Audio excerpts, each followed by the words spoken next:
room for This is preparing. We don't geography. have that much room to Which carry stuff. teacher? Mr. But Duncan. the important thing is that we decrease emissions as quickly as This is possible. Mr. Duncan. No, Mr. Duncan is my teacher, but now we have a guest speaker. Oh. Who is the guest speaker? By 7.6%. Whose mom is that? We're Not not so much sure mom, whether it's the we might CEO have of actually done this it app. this year because of everything that's happened with COVID-19. Hopefully data will be coming out in the next few months to say whether we, at least had one achievement that's come out of this year, which has been decreasing emissions by that already. But we will see what happens. Okay. So she's the we owner. need to do She's the CEO of two this different app. things basically. If Yeah. we were to separate, what do we need to do in this situation? We need to get better at coping with the effects of climate change. This app from where? And at the same Singapore? time, we need to stop things She's from where? getting worse. Sweden. So when I say Sweden, get yeah. better at coping with climate change, we're British. talking about things like improving flood defences, understanding and preparing for natural hazards such as extreme weather, and also learning to work with people who have lost their homes due to extreme weather events as well. So we need to get better at coping with the challenges of climate change. We also need to stop things from getting worse. We need to do that through decarbonising our economy, so moving our economy away from fossil fuels.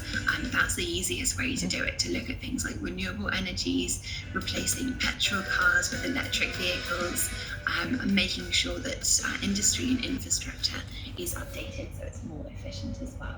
So those are the two kind of buckets of action that we need to take together as a planet. Now, businesses are getting involved, so you would have seen hopefully a lot of large companies recently start making claims to be carbon neutral.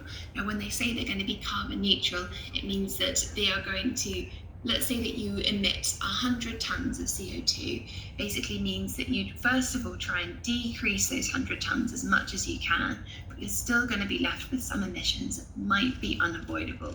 And in that case, you could do things such as planting trees to then balance the rest of your emissions out. So a lot of companies have made big claims that they're going to be doing this. We've got governments that have said that they're going to be carbon neutral. Businesses are starting to say that they're going to be carbon neutral. Do you understand? Maybe there's a quiz and later. that also means there's a role There's a for quiz. individuals to Yeah. play as well. Your So name, yeah. even though it's important for governments, Your name, industries, businesses to take action, Yeah, put your there's name in, plenty that maybe. individuals can do as well. And one of the most powerful things She we will can ask do you as question? individuals is to make sure those We ask governments her and businesses questions, and industries I don't know. are indeed taking action. Because these are companies that we work at, our parents work at, and it could be banks where we choose to invest our money. There's so much that we can do to make sure that the big changes happen, as well as looking at the changes that we can make ourselves as well. So that's a brief recap of sort of how we ended up in this mess today from the big picture perspective.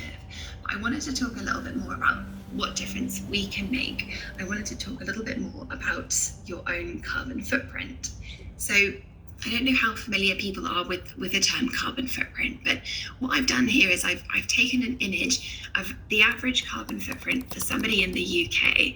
Now, this is fairly representative of the carbon footprint of somebody else in another developed country. You might see slightly different percentages or a slightly different number in the middle, but the average carbon footprint for somebody living in the UK is about 13 tons per year. Now, to put this in perspective, the average carbon footprint for an American is around 16 tons, but the average carbon footprint for somebody